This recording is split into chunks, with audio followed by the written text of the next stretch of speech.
Yo, what's up? Welcome back to KAMMA. I'm Khalil Deal, I'm Andy O. and we are KAMMA. Yo, this is a crazy situation, guys. I know we're putting out this video mad late, but we had to wait for the face-offs that dropped at 11 p.m. We're putting out this video on Saturday. It's now 12:37 a.m. So we're still giving you guys our final predictions, thoughts for the face-offs for UFC 305. Israel Adesanya versus Dricus du Plessis.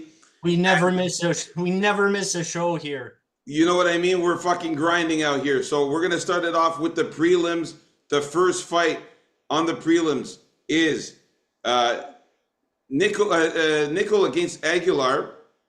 Yeah, I want you to start it off, Andy O. It's going to be Stuart Nickel versus Jesus Aguilar. Who you got in this one? yeah. I see these two little guys going at it, man. I see a Nickel pretty much getting a unanimous victory decision probably in this one. I think he's gonna, as I said before, maintain the top pressure. Although Aguilar's dangerous with that guillotine, so I'm gonna keep my eye on that. But yeah, Nickel should win this one by decision. Yeah, man. Jesus Aguilar, he missed weight by like a little bit. I think it was like a pound and a half or something like that. Yeah, he's in good shape. He looks built and he's a little thicker and slightly a bit more muscular than Nickel, than Stuart Nickel. But you can see a little bit of the body physique there for Stuart Nickel. He's also in great shape. He's actually more ripped than Jesus Aguilar. He's actually leaner. And he's also taller than Jesus Aguilar. You can't see it here because he's kind of leaning down in in a little crouch position here, about to shoot almost. He looks like he's about to shoot a takedown there, but he's actually taller than Jesus Aguilar. Yeah, some Uh, weird angles in this on the camera work here. yeah, good pictures there, Andio. But yeah, definitely going with Stuart Nickel, man. As we discussed in the early predictions, man, this guy is relentless with the takedowns. You can see there, this is just the face-offs, and he's already ready to get a takedown. So you know what I mean. Yeah. He's going to be amazing on the ground, and as long as he doesn't get caught in a guillotine from Jesus Aguilar's famous guillotines, he should be able to get the win here. Fighting out of Australia, he's looking good. He's a little bit taller there, and I think he's gonna do it, man. So I got Stuart Nickel to win in this one, and definitely I'm thinking about him winning by a knockout or decision in this one. You have to make one call here, though. What do you think's gonna happen? Yeah, I'll go I'm with going with yeah. decision. Yeah, we'll go with I'll go with the if I'm gonna make one call, I'll probably say the decision is good there. Yeah. Okay. All All right, right, let's next. move on up to the next fight here. We got Song Kanan versus Ricky Glenn. So Song Kanan and Ricky Glenn, they're about the same height. Ricky Glenn is in okay shape, but nothing special. But Song Kenan, he is in amazing shape, man. The guy is much bigger. He's more muscular. He's way more ripped, and he looks stronger than Ricky Glenn. They're both looking very, very serious, and they're ready to fight. But I like Song Kenan in this one, man. Just he looks more powerful. He looks more stronger, and he's just gonna. I think he's gonna get a knockout here. I think it's the knockout or decision win for Song Kenan here. He just looks like he's just a better fighter overall and in way better shape. Yeah, here we're forgetting that Ricky Glenn used to be half decent in the past, but not this Ricky Glenn. I'm on the Kenan Song's side here. I think he's very live for a knockout, and yeah, he definitely looks definitely more cut and in better shape than Ricky Glenn. Ricky Glenn, he's the gladiator. He's one of those old gladiators, you know. Yeah, yeah, that. But yeah, Song These Kenan days, just looks really good. all beaten up and worn out, you know. Exactly, man. I like Song Kenan in this one, man, to get the win by KO or decision. What about I'm you? gonna call a knockout for Song. Yeah, I like that too. All right, moving on up the card to the next fight. We've got All right, we got Tom Nolan here and Alex Reyes here. Reyes actually here, not that much shorter than Tom Nolan. I was expecting him to be a couple inches shorter than here.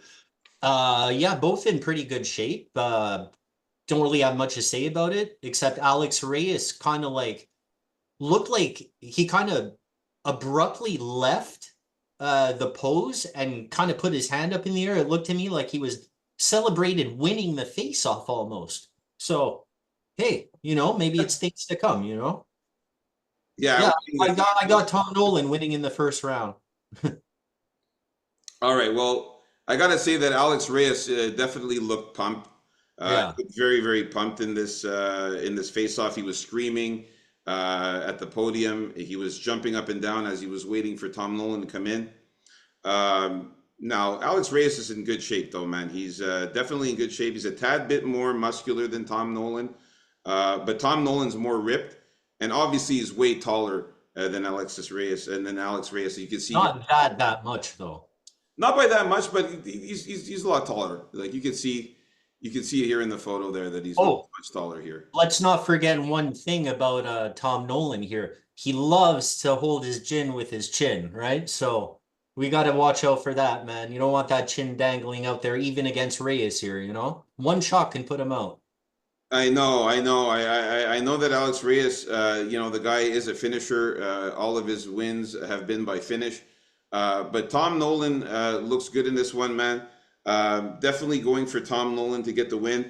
I got him winning by KO or decision in this one. What about you? I got him winning by knockout in the second round. All right, nice. Yeah, no, I mean, like we talked about it in the early prelims there, man. Tom Nolan, they're setting this guy up for success. The guy is, of course, Australian, fighting in his hometown. So yeah, it's look. He's like a decade and a half younger. Oh yeah, like yeah. I mean, come on, the age difference is absolutely insane. At 24 years old to the 37-year-old Alex Reyes, man, and the height advantage too. We're talking a 4-inch height advantage. I like Tom Nolan here to get the win. All right, let's move on up to the next fight here. We got Jack Jenkins against Gilbert Burns. Yeah, take it So, away. yeah, I definitely got to go with Jack Jenkins here. Now, you can see here that Herbert Burns is in pretty good shape. He's very lean. He's almost kind of skinny, though, than I've seen him before. He's a little bit He's a skinnier. lot taller than Jenkins. Yeah, he's taller than Jack Jenkins, but Jack Jenkins is in phenomenal shape, man. Like, you can't really tell in this picture, but yo, the guy is much more ripped. He's very, very muscular. He's bigger and thicker. He looks much better and stronger than Gilbert Burns. Sorry, than Herbert Burns. Yeah, you put G Burns there, kind of threw me off there, but yeah, Herbert Burns. Oh, gee, yeah, that's right. Yeah, because his brother Oh, Gilbert Burns, man. So that's why yeah. I understand why you put the G there. I mean, it's his brother for fuck's sakes. But yeah, they both look very serious, ready to go. Jack Jenkins, though, definitely the pick for me. The guy's got many different ways to win.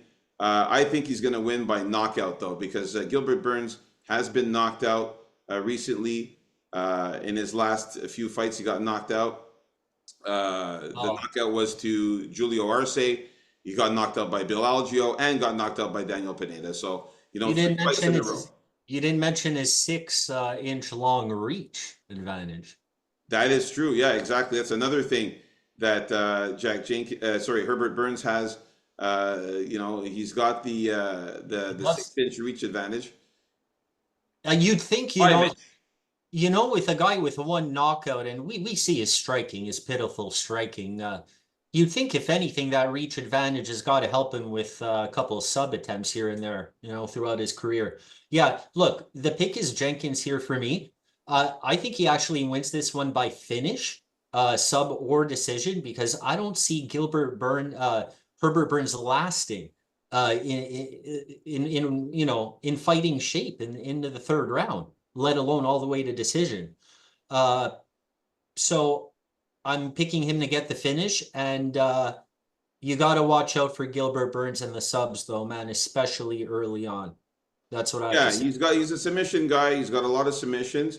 Definitely, he's And, good at that. and Jack Jenkins has been subbed twice. Right. Yeah. So that's Something I something. noticed, right? So nonetheless, the pick is Jenkins, yeah, by finish. Yeah, I just think that Jack Jenkins is just too good, man. I just don't think Herbert Burns has enough in him to be able No, to get Jack Jenkins down, and he's going to have to do a lot of work in the first that's a good way of putting it here. He just doesn't have enough in him. It's like Yeah, it's true. like I said, he's been knocked out 3 times, so Jack Jenkins is very tough and pretty strong. So I think he can get the knockout here. And Herbert Burns has that one knockout against the one and only Nate Landwehr, right? Which was Nate Landwehr is kind of less defensively sound than Jack Jenkins, and that was a real fluke at the same time, right? So I don't see him knocking him out. All right, man. So yeah, Jack Jenkins is the pick. All right, Let's move next. on up to the next fight here. All right, next we got the only ladies fight with Casey O'Neill Casey versus O'Neill and Joanna Luana Santos. Santos, your favorite fighter, Luana Santos, who actually is a little taller than Casey O'Neill, who has very, very long hair. And they both look in decent shape. I'm still going with Luana Santos here. I think it's going to go to decision, and it could be close, though. But I think Luana Santos with the activity, uh, with April. I think to myself, April O'Neil from Yeah, Teenage Mutant have, Ninja have Turtles. you have you like I say it to myself mentally, and right now I actually said it out loud, like April O'Neil. That's And hilarious. yeah, so April O'Neil really like on the kind of been on a downslide, like third loss in a row. Maybe she's on the block after this. You never know. So yeah, give me Luana Santos by decision. Yeah, both these girls look really good, man. They've got similar body types. Luana's hotter though, I gotta say that. But what I love the most is that the height advantage there of Luana Yeah, Santos. Now, you can tell from this angle, but from can't another tell from this angle, angle, but she is taller. Yeah, yeah. absolutely, she's taller. And I think Luana Santos is going to have a easier time getting the takedowns on Casey O'Neill and using her ground game in this one, man. She's also tough as fuck, Luana Santos. She's got submissions. Casey O'Neill, we talked about it in the early predictions that she has been submitted by Ariana Lipski in her last fight and lost to Jennifer Maya And the fight gets before taken that. These are down two by girls that are good at getting takedowns. and Exactly. it gets taken down by everybody, including ones that aren't so good at it. Yeah, even Roxanne Modafferi was able to take her down. Yeah, when she was like, that I think that may have been her last fight. I'm not sure. But I definitely like, Luana Santos coming in here. She's been looking good in the UFC on a 3-fight winning streak. So Luana Santos is the pick for me. I got her winning by sub or decision in this one, man. Pick one. I'm going to go with the submission, actually. I think she takes her down and subs her. All right. All right. And then You next. picked her to win by sub last time, didn't you? Yeah. Or like you thought I who picked did her to you win pick by last? sub or decision, and she got the sub. Yeah. You got the sub, eh? Against Yeah. who? She got the sub on Maria Agapova. That's right. Yeah. How could I forget? Yeah. You Giving had Maria Agapova, too. I remember giving this you host some doubted shine. me. I was giving this host some shine. Uh, All right, next fight we got Josh Kulabao versus Ricky Ramos. Now this one, man, I lost all confidence I had in Josh Kulabau. He's still my pick, but the more I watch both these guys, and Josh Kulabau now on a 2-fight losing streak, Ramos nothing, like never did anything to impress me really. I don't know. I'm leaning Kulabau. They both look the same physically. Ramos Yeah, is taller. I don't trust any of these guys, man. So I'm gonna pick Kulabau. yeah. Look, I mean, Josh Kulabao and Ricardo Ramos are about the same in build, like you said, man. Definitely, no one's really bigger than the other. They're pretty much the same height. Joshua Kulabao looks more excited, though. I find that he looks more excited. He looks more into it than Ricardo Ramos, especially at the Yeah. face-off. You saw the crowd going wild for Josh Kulabao. He was into it. The fans like him. I think he's hype. He's fighting, of course, in Australia out of his hometown. I think he's going to get the win in this one. He needs to bounce back from that loss from Danny Silva and Lerone Murphy. But again, these were two really good fighters, and Lerone Murphy, this guy is amazing.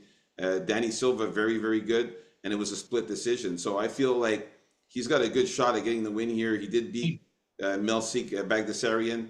He beat Sungwoo Look, Choi. He beat Shailan Nurembeke. And, those are Buddy's no just been good, those losing there, guys. Those are well, yeah. Look, Ramos, I suppose, falls into that category, wouldn't you say? Yeah, Ramos has just been losing all kinds. Three out of his last five, he lost to Zubera Tukagov, lost to Charles Jourdain, lost to Julian. But you know what? Looking at that, like who they lost to and who they beat, kind of, it's like maybe Kulabau belongs fighting guys like Ramos. I don't Yeah, know. All right. Yeah. So I got Kulabau by I got him by KO or decision for Kulabawa here. yeah, let's just go with decision. But yeah, I guess knockout or decision since you're throwing it in there. But yeah, what do you got more though? Decision? You know what? Ricardo Ramos, man, the guy, he did get, he got subbed by Julian Arosa, got subbed by Charles Jourdain. Yeah, those guys can sub way better than Kulabau though. I think Kulabao might not get a sub on him, but I think he could maybe knock him out or win a decision there. You never Yeah. know. He might even be able to get a sub too. You never know. It's surprising. All right, move on. All right, let's move on up to the next fight here. We got It's the main event of the prelims. That's right, the main event of the prelims here. We got Justin Tafa versus V. Volker. Walter Volker. Walter Walker. Walter. It's Walter Walker. Hey guys, give us a break, man. It's almost 1 o'clock in the morning. We're still giving you guys these picks and No. final predictions, man. So if we make some spelling mistakes, who cares, This one actually isn't the same. He's Walter Walker to me. Try saying Walter Walker 5 times very fast, man. Walter Walker is what it's going to be from now on KMMA. Look at All right, man. Anyways, I got to go with, you know what? I'm going with Walter Walker. Now, Walter Walker was getting booed as he was walking up to the face-offs, man. The crowd was booing him. But the guy is fucking huge, man. Like, Yeah. looking at this picture here, we can't see the rest of his body, but yo, he is fucking massive. He's in better shape than Junior Tafa. Yeah. Tafa has a little bit of a belly even. I can't see it here, but in the face-off, you can see he had a bit of a belly. At the same time, this Tafa for a Tafa, you got to give him some credit for being in half decent shape, and he is a lot taller than the average Tafa. True, yeah. I mean, but Walter is massive, man. He's more muscular. He's more cut than Tafa. But again, Tafa has scary punching power, which you have to be careful of. But I'm hoping that the size advantage here of Walter Walker is going to be enough to get the ground game going to take him down. Once he gets on top of him, I don't think Justin Tafa is getting up. I got Walter Walker to win by KO or decision in this one here. Yeah, I got Walter Walker. I don't know what these two goofballs were doing. Like you don't like these laughing fools up here. Walter Walker was laughing the whole time and giggling and Tafa didn't know what to do except his cheers or boo this guy, and it was just weird, man. We're forgetting something with the line as it was. I think it's Walter Walker's even a slight dog, man. This is a good spot for Walter Walker after a terrible performance and the fact that everyone was calling him he got fraud checked the first fraud time. check. Listen, fraud check. Number one, in order to be fraud checked, right? You gotta have potential. What's Junior Tafa? I never was checked. There's nothing to these Tafas except maybe the third Tafa, but I wouldn't hold my breath, right?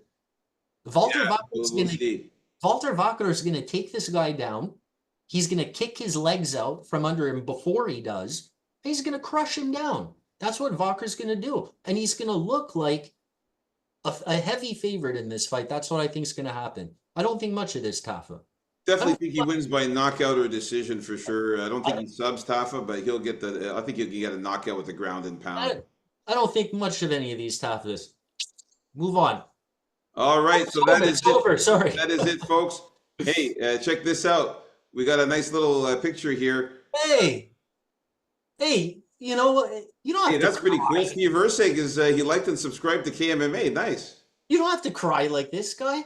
Look Look at Ursig over here. All he did was he just liked and subscribed to KMMA. No biggie. There you And have it, folks. Our final predictions for UFC 305, our thoughts and face-offs for the prelims. We're coming up next with the main card. don't be like that guy. Don't be a baby. Peace out, folks. KAMMA.